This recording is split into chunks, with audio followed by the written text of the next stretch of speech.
자, 오늘 이슈합 장윤미 변호사와 함께 이야기 좀 나눠보겠습니다. 안녕하십니까? 네, 안녕하세요. 네.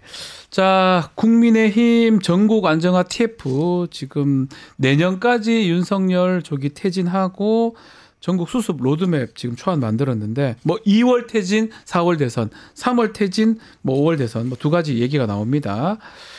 퇴진이 이게 하야를 말하는 것 같은데요. 네. 어떻게 보십니까, 장윤미 변호사님? 저는 아무 의미 없다고 생각합니다. 심지어 이 안도 국민의힘 의원총회에서 당론으로 안 된 거죠? 당론으로도 안 됐고 난상 토론을 하다가 네. 하나의 결론도 못 냈다는 건데 기본적으로 가장 큰 문제는요. 네. 지금 2월 퇴진을 하든 3월 퇴진을 하든 이 퇴진은 하야한다는 거예요. 그렇죠. 윤석열 대통령의 선의에 기대고 있어요. 이거 어떻게 장담할 아직까지 겁니까? 그래요. 어떻게 믿을 겁니까? 저렇게 얘기하는 게 저는 이재명 대표랑 연관성이 있다고 보거든요. 그렇죠. 사법 리스크 관계가 있는 겁니까? 저는 이 와중에도 네, 대단해요. 이재명 대표 재판 얘기를 끌어들이면서 그것을 보고 퇴진해야 된다라고 하는 이 사람들의 아주 지금 당리당략에 집착하는 이런 모습을 전 국민들이 지켜보고 있다라고 생각해요. 네. 그러니까 되도 않는 대안이 나오는 겁니다. 아니 어떻게 하야시킬 건데요? 국민의힘에서 그러더라고요. 네. 아니 우리가 의견 모으면 대통령이 내려오지 않을 도리가 있냐. 오늘 조간에 뭐라 그럽니까? 안 내려온다는 거 아니에요. 네. 절대로 내려오지 않겠다. 내려올 일 없다고 하잖아요. 난 차라리 탄핵을 해라. 그러면 네. 직무집행 정지되어 있는 동안 한번 역공의 기회를 모색하겠다. 뭐 이야기를 하니까 일단 법과 제도에 따라 가야 돼요. 이 윤석열 씨의 어떤 자유의사 선의에 기댄 안을 짠다는 것마다가 그릇된 겁니다. 그리고 이것을 질서 있는 퇴진이라고 어떻게 이름을 붙입니까? 그러니까요. 예, 국민들한테 하루라도 더 견디라고 이렇게 강요하는 게 어떻게 질서 있는 퇴진일 수 있겠습니까? 자, 결국 탄핵이 지금 뭐 방법이 아닌가 싶습니다. 만약 토요일 날 탄핵이 된다면 8년 전에 박근혜 전 대통령 사례를 본다면 내년 5월 달 정도에 대선이 치러질 수도 있을 것 같고요. 네.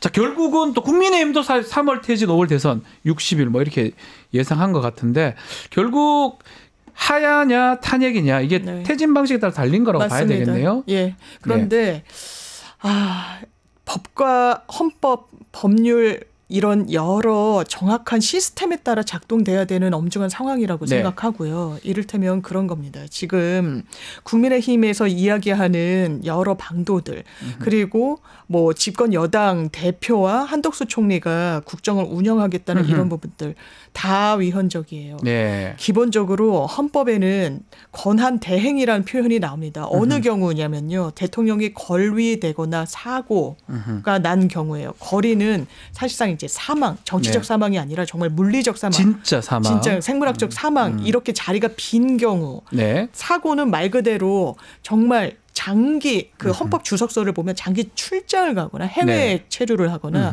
정말 큰 사고를 당해서 이제 업무를 볼 수 없는 이런 상황을 이야기를 하는 겁니다. 지금 걸위 상태도 아니고요. 사고 상태도 아니에요. 정확하게 현재 헌법상 법률상 대통령이 윤석열 씨입니다. 윤석열 대통령은 개헌권 발령할 수 있는 권한이 아직도 있고요. 아직까지 통수권자고요. 네. 임명권자입니다. 그러니까 이상민 전 장관이 됐죠. 이 면직재간에 결재한 거 아니에요. 본인이 물러나겠다고. 아니 아무 일도 안 하겠다 하면서 사표는 또 받아주는 게 이게 또 그것도 업무잖아요. 저는 가장 큰 임면. 문제가 네. 지금 이 상황에서도 국민들한테 거짓말을 하고 있는 게 입만 가장 띄면 큰 문제라고 거짓말이에요. 생각해요. 이게 물러난 겁니까? 네. 결재를 어떻게 합니까? 아하. 인선을 뭐 진실화해 위원장인가요? 거기에 또 인사를 내고요. 했죠. 이런 부분과 관련해서 그러면 거리도 아니고 사고도 아니면 지금 한동훈 대표가 이렇게 나설 수 있는 아무런 법적 근거도 네. 없습니다. 그러니까 원래 하던 당정을 하는 거야. 누가 당정을 그렇게 하나요? 그러니까요. 본인이 국정 운영의 한 주체라고 하면서 당이 1인 받았다고 하면서 당사에서 기자회견했습니다. 본인이 먼저 말하고 한덕수 총리가 본인 지원하는 것처럼 이야기했어요. 네. 이렇게 이야기를 해놓고 이건 정답이 아닙니다. 지금은 정답과 오답이 있어요. 이 정치적인 상황을 풀어낼 수 있는 탄핵만이 정확하게 직무집행 정지시킬 수 있는 겁니다. 네. 거기에 따라서 대통령의 권한을 박탈해야 되는 부분이 우리 앞에 놓인 가장 첫 숙제예요. 왜? 네. 너무 불안합니다. 어떻게 이런 선택을 합니까? 총칼을 든 군경이 국회에 들어가고 거리를 활보하고 헬기가 뜨고 총뿌리를 시민들한테 겨눈 거 아닙니까? 네. 국회는 기본적으로 시민들이 선출한 대리인들이 있는 곳이에요. 민주주의를 파괴하려고 했던 거 아닙니까? 이건 완전히 민주주의 파괴. 자신들의 이익을 위해서. 이건 당연히 이익을 위해서입니다. 지금 드러나고 있는 사실 보십시오. 경고성 계엄이었다. 왜 이런 거짓말을 다 거짓말입니다. 지금 체포를 누구누구를 하라고 14명인가요? 네. 특전사령관한테 이름을 불러줬다는 진술이 나왔어요. 이름 누가 불러줬습니까? 윤석열 대통령이 불러줬다는 겁니다. 지금 국회에 사람들 표결 해제할 수 있는 그런 요건 아직 안 되는 거니까 문을 부수고라도 들어가서 끄집어내라. 어떻게 그런 얘기를 합니까? 그러니까 이거는 뭐 내란, 반란 이렇게 볼 수밖에 없는 상황이고 결국은 탄핵이냐 뭐 하야냐 등등 권한대행이 필요한 상황이잖아요. 네. 1순위는 지금 한덕수 총리입니다. 한덕수 총리죠. 한덕수 총리가 이걸 하는 게 맞습니까? 어떻게 보십니까? 저는 기본적으로 지금 국면에서 본인이 대통령이 일임했으니까 내가 한다. 이거는 아무런 근거가 없는 것 같고요. 다만 직무집행이 정지가 됐을 때 이게 헌법에도 권한 대행의 순서가 국무총리가 일단 한다라고 돼 있고 그리고 관련 규정에 따라서 국무총리도 거리되거나 사고로 이제 업무를 보지 못하게 되면 후순위가 있는데 그건 정부 조직법에 다 규정이 돼 있습니다. 그러면 탄핵이 되면 사실상 국무총리인 한덕수 씨가 이 업무를 볼 수밖에 없을 텐데 지금 한덕수 총리 같은 경우에도 내란죄로 고발이 된 상황이고요. 공범일 가능성이 있는 거잖아요. 국무위원은 의결권이 권한이 사실상 계엄과 관련해서 없다라고 하지만 아닙니다. 그렇게 국무총리씩이나 돼서 가만히 손 놓고 있으라는 겁니까? 불법 위헌적인 계엄이에요. 그래서 이 부분과 관련해서는 큰 숙제를 대한민국이 떠안았고 아마 한덕수 총리도 사실상 뭐 구속이 될 수도 있고요. 그렇다면 그 후순위로 갈 수밖에 없는 상황입니다. 지금 후순위면 경제부총리 최상목, 맞습니다. 아니면 이주호 교육부총리, 뭐 법무부 장관, 국방부 장관 순서가 쫙쫙 정해져 있으면 맞습니다. 행안부 장관 쭈루룩 있는데, 근데 지금 보면 대부분 저는 탄핵이 될 가능성이 있다고 보거든요. 국무회의에 지금 가가지고 심의에 참석한 것조차도 이걸 막지 못했던 것도 저는 위헌적이고 위법적으로 봐야 될 것 같은데요. 저도 그렇게 생각합니다. 정말. 그러면 이게 가능합니까? 또 이게 계속적으로 이게 권한대행을 누구 시킬 것도 사실은 좀 애매한 상황이고 어떻게 보십니까? 그러니까요. 제가 한번 찾아봤더니요. 권한대행 순서가 말씀 주신 대로 총리가 없으면 기재부총리니까요. 그다음에 이제 교육부총리니까 교육부, 그리고 의외로 그러니까 법무 뭐 이런 쪽일 것 같은데 바로 다음 과기정통. 과기정통부면 유상범 형님이죠. 의원 형님. 그분은 아마 국무회의에 왔는지 모르겠네요. 그래서 국무회의 참석 여부로 또 이 정당성이 유무가 갈리게 되는 상황도 펼쳐질 수 있을 것 같고요. 정말 이 국무회의도 정말 이상한 게 모든 회의, 그 정부 지자체들도 회의록은 다 공개를 합니다. 투명하게 이 부분이 오픈이 돼야 되기 때문에. 그런데 이 속기사도 자리하지 않았다고 이야기를 하면서 그러면 이 회의록을 어떻게 만드냐. 각각 그 당시에 있었던 자리에 있던 장관들이 적어놓던 걸 뭐 취합하고 있다라고 하는데 그럼 공개는 했습니까? 그리고 그게 어떻게 회의록이 될 수 있어요? 회의록이 아니죠. 회의록이란 건 그 당시에 쓰는 건데 회의록도 쓰지 않았어요. 누가 정확하게 있었는지 없었는지도 함구했었습니다. 아니 어떻게 이렇게 이야기를 하고 이 부분이 불법이 아니라고 할 수가 있습니까? 정말 윤석열 대통령은 더는 단 하루도 단 1초도 더는 대통령직에 있어서는 안 됩니다. 자, 그런 상황에다가 지금 내각도 책임이 없다고 할 수 없기 때문에 내각이 그 순서대로 대행하는 것도 문제고요. 또 국민의힘 지금 하는 것도 다 문제입니다. 퇴진 뭐 시기 로드맵 만들었다고 하는데 이게 과연 뭐 사실은 야당이 이걸 해주겠습니까? 이것도 안 될 것 같고요. 자, 이제 앞으로 이제 문제되는 거는 국민의힘의 뭐 탄핵이라든지 이런 건데 좀 눈에 띄는 게 5선의 권성동 의원을 원내대표로 지금 추대를 했습니다. 어떻게 봐야 됩니까? 뭐가 좀 안 맞는 것 같다는 생각도 들고요. 저는 지금 가동되는 여러 국민의힘의 시나리오는 국민을 보고 국민을 방향으로 정하고 나오는 게 아니에요.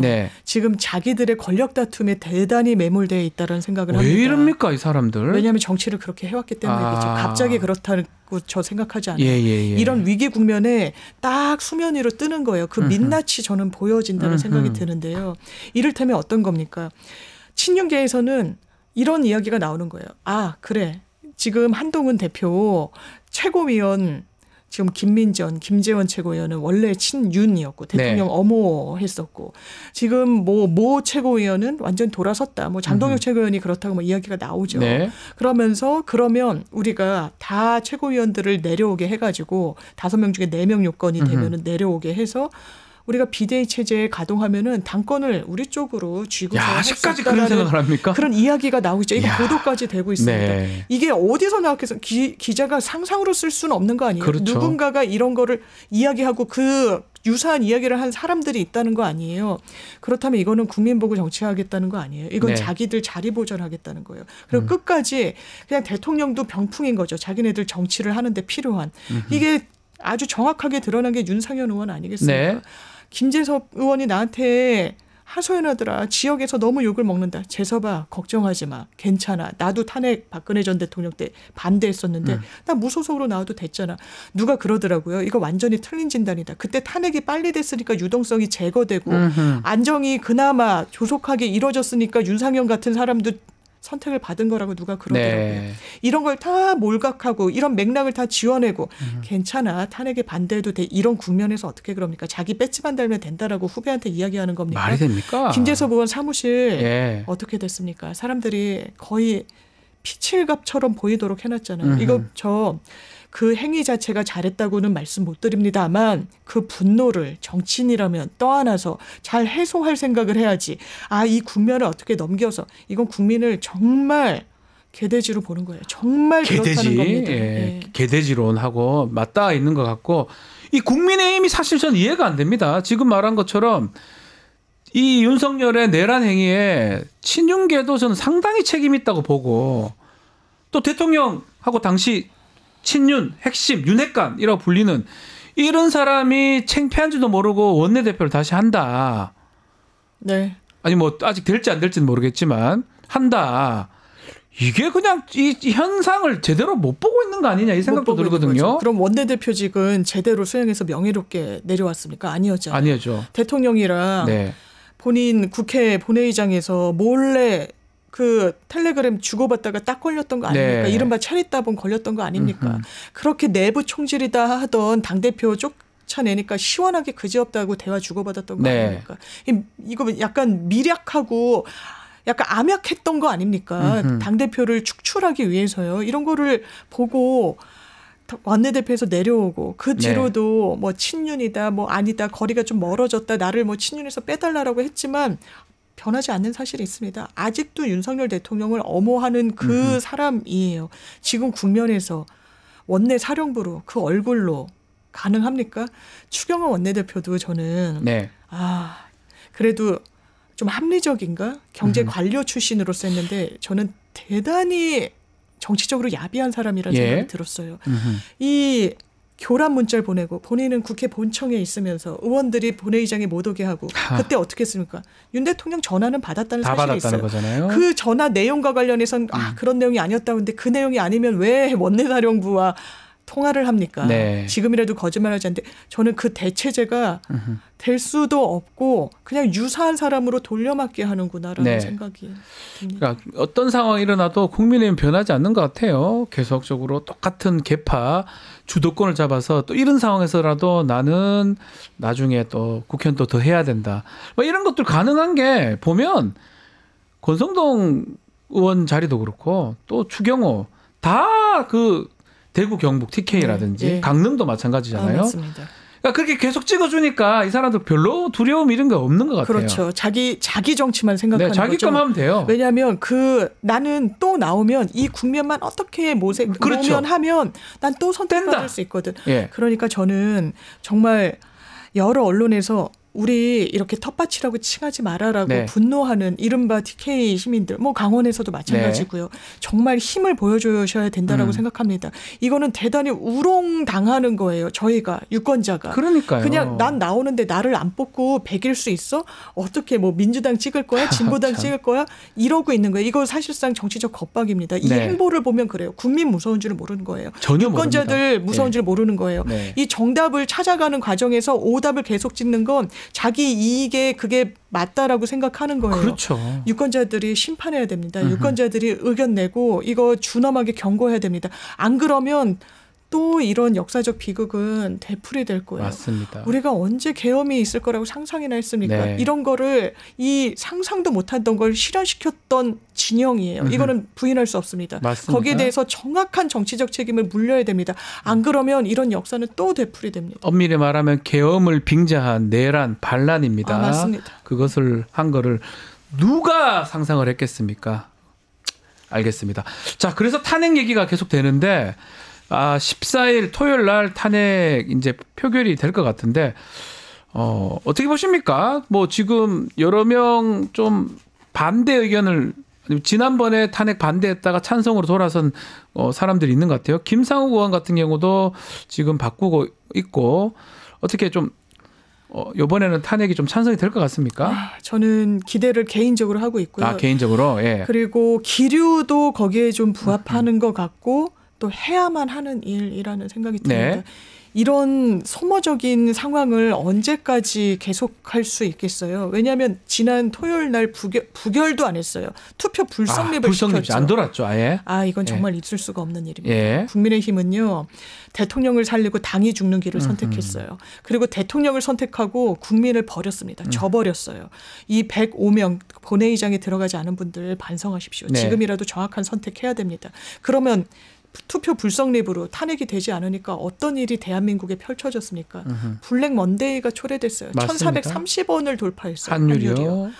그리고 약간 반등했다고는 하지만 주식시장 지금 네. 계속 출렁입니다.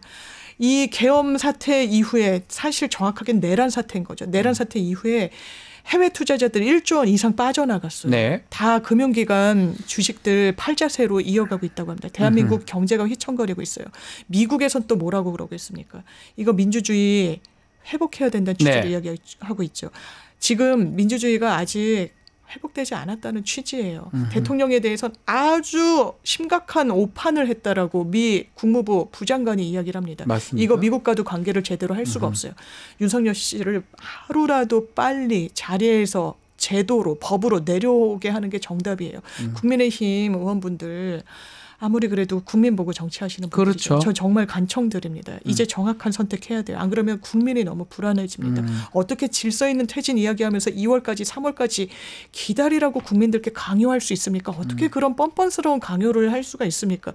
국민 생각한다면요. 진짜 하루라도 더는 윤석열 대통령은 뭐 백종원 1,000명 만들겠다, 자영업자 만들겠다 하고 바로 그날 위헌적인 계엄에서 자영업자들을 그냥 바닥치게 만든 사람. 지금 상황 만들었죠. 입니다. 그렇게 네. 금가옥조처럼 떠받들던 한미동맹 와해시킨 걸 네. 넘어서 이거 복구가 진짜 언제 정확하게 될지도 모르는 상황을 만든 나라를 사람이에요. 엉망으로 만들었습니다. 이거 국민의힘 의원들 제발 투표장에 들어와서 정확하게 투표하십시오. 네, 지금 뭐 조경태 의원이나 배현진 의원 표결에는 참석하겠다 이런 입장도 밝힌 상황이니까요.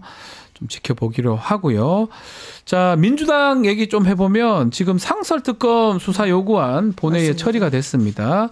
이게 대통령 거부권 행사 안 되는 거기 때문에 근데 임명을 하지 않으면 네네. 또 가동이 안 됩니다. 맞습니다. 특검을. 어떻게 보십니까? 이거 좀 될 것 같습니까? 일단 투트랙으로 갈 수밖에 네. 없는 것 같아요. 상설특검은 말씀 주신 대로 대통령이 거부권 행사를 할 수가 네. 없습니다. 이건 상설특검 법으로 이미 만들어져 있는 제도를 채택하는 거라서 그런데요.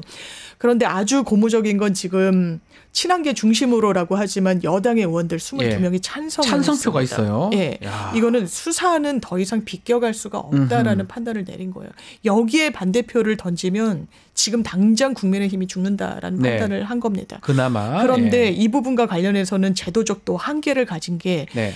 이게 법무부에서 그리고 법원 행정처에서 대한변협에서 그리고 뭐 여야 이래서 이제 추천을 하게 됩니다. 네. 그 특검을 누구로 할지 그 특검 후보 추천위원회가 구성이 되는데 2명을 추천을 하고 대통령이 1명을 임명하여야 한다라고 돼 있어요. 임명을 안 하는 것도. 근데 임명을 하지 않았을 때 페널티가 없습니다. 아, 그러니까요. 실제로 그래서 임명을 하지 않게 되면 이건 또 답보 상태에 빠질 수밖에 없어서 네. 그래서 민주당에서는 이 상설특검은 특검대로 통과시켜서 구성을 하되 네. 기본적으로는 지금 산발적으로 벌어지고 있는 이 수사를 좀 교통정리하기 위해서 이거는 또 이 상설 특검이 아닌 그런 다른 특검으로 아하. 갈 수밖에 없어 보입니다. 특검도 지금 가야 되는 상황이다.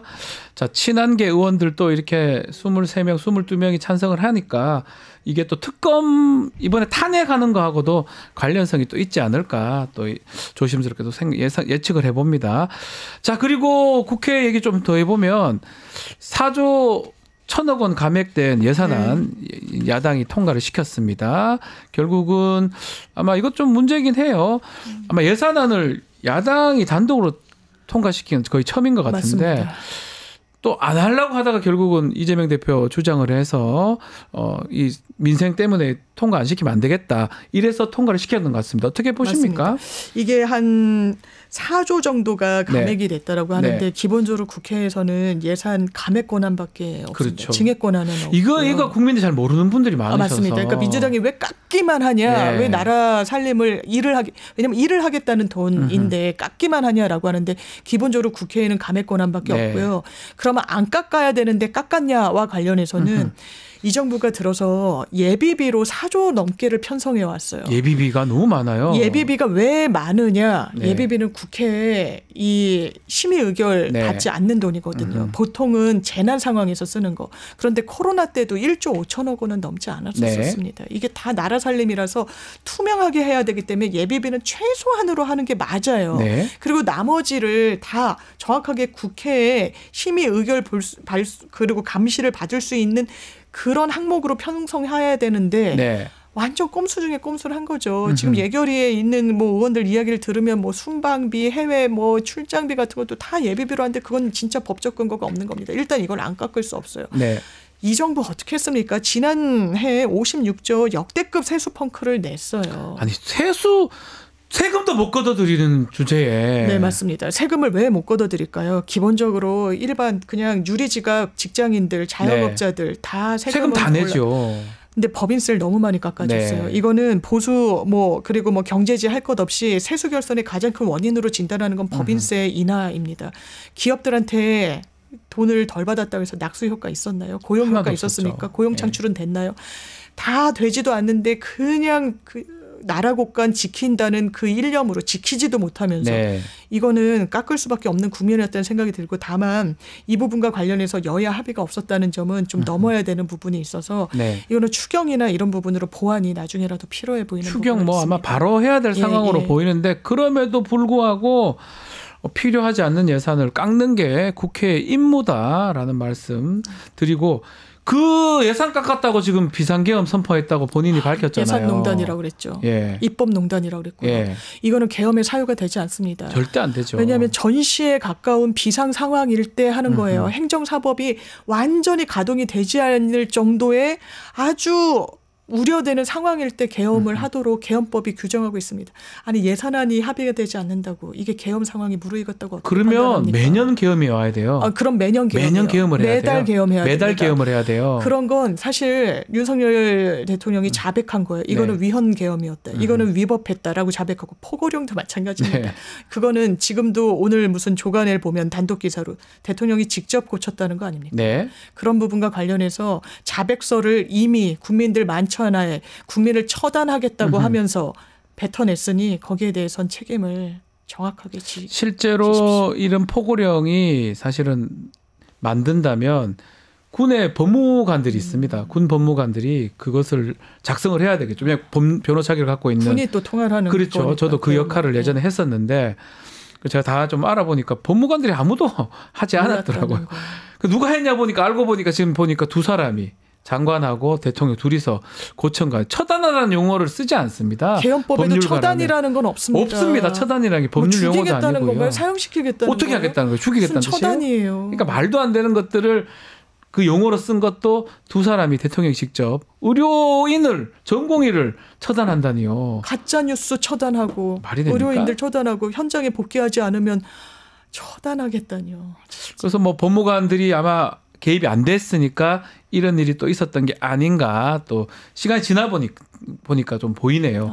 또 한편으로도 방첩사에 있는 또 법무관들은 하면 안 된다. 계엄 관련해서. 그리고 요청을 해가지고 방첩사령관 막 그렇게 했다는 얘기도 있고 한데 어쨌든 이번 이 계엄 내란 상황에서 그나마 이걸 막았던 거는 제가 계속 얘기를 하지만 뭔가 어설퍼서 이게 실패한 게 아니고 우리 국민의식 또 그 제복 입은 어떤 군인들이 민주 시민으로서 이걸 막아야 되겠다. 이런 것들이 다 있었기 때문에 실패한 거다. 이렇게 봐야 되겠죠? 저는 그렇습니다. 왜냐하면 저는 그 군도 제복 입은 시민들이에요. 네, 제복 입은 민주 시민이라고 맞습니다. 합니다. 그러니까 여러 곳에서 저는 이 계엄은 굉장히 치밀하게 계획됐다고 너무 치밀했습니다. 지금 드러나고 있지만. 맞습니다. 그런데 그 현장에서 이거 그래 여기 명령까지는 이행했지만 더 하는 거는 이거는 그렇죠. 정말 항명이 문제가 아니라 왜냐하면 위법한 명령을 따르는 거는 항명이 아닙니다. 네. 그거 자체가 죄가 되는 거죠. 네. 그러니까 총을 뒤로 매라. 시민들에게는 발포하지 말아라. 저는 어제 제1공수여단장인가요? 네. 울더라고요. 어떤 생각이 들었냐면 윤석열 대통령 뭐라 그랬습니까? 자기 정부 들어서 제복 입은 분들 명예 살려주는 정부 되겠다 그랬어요. 네. 이게 명예입니까? 그러니까요. 눈물을 흘리게 하고 부끄러움을 수치를 시민들한테 왜냐면 어떤 진술까지 나왔습니까? 대북 진압, 대테러 진압한다라고 그래서 밤에 헬기를 타봤더니 내리는 곳이 국회였더라. 그러니까요. 누구한테 피눈물 쏟게 하는 겁니까? 이건 정치도 아닙니다. 대한민국을 망가뜨리는 거예요. 군은 기본적으로 명예로 사는 조직이에요. 그거를 그냥 짓밟아 버렸습니다. 누가? 윤석열 씨가. 네. 이 부분에 대해서는 탄핵 말고는 답이 없습니다. 하야해야 되고 제정신이면 저는 하야하는 게 맞다라고 생각합니다. 국민에 대한 최소한의 예의가 있다면.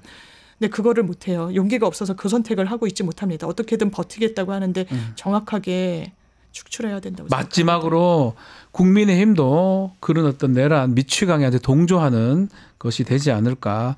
그것을 좀 생각을 해봐야 될 것 같습니다. 뭐 원내대표 선출도 마찬가지고 탄핵까지 좀 시기를 좀 지켜보겠습니다. 자, 오늘 장유미 변호사와 함께했습니다. 오늘 말씀 감사합니다. 고맙습니다. 유튜브 구독하고 실시간 채팅과 댓글을 남기시면 매일매일 7,000TTCO를 드립니다. 참여 방법은 통통물 어플을 다운로드하고 회원가입과 로그인을 해주세요. 마이페이지에서 나의 회원 고유 번호를 복사해주세요. 유튜브 구독 후 실시간 채팅이나 댓글창에 고유 번호를 한 번만 입력하면 준비 끝! 지금 유튜브 채팅과 댓글 쓰기 참여하고 7,000TTCO 받아가세요.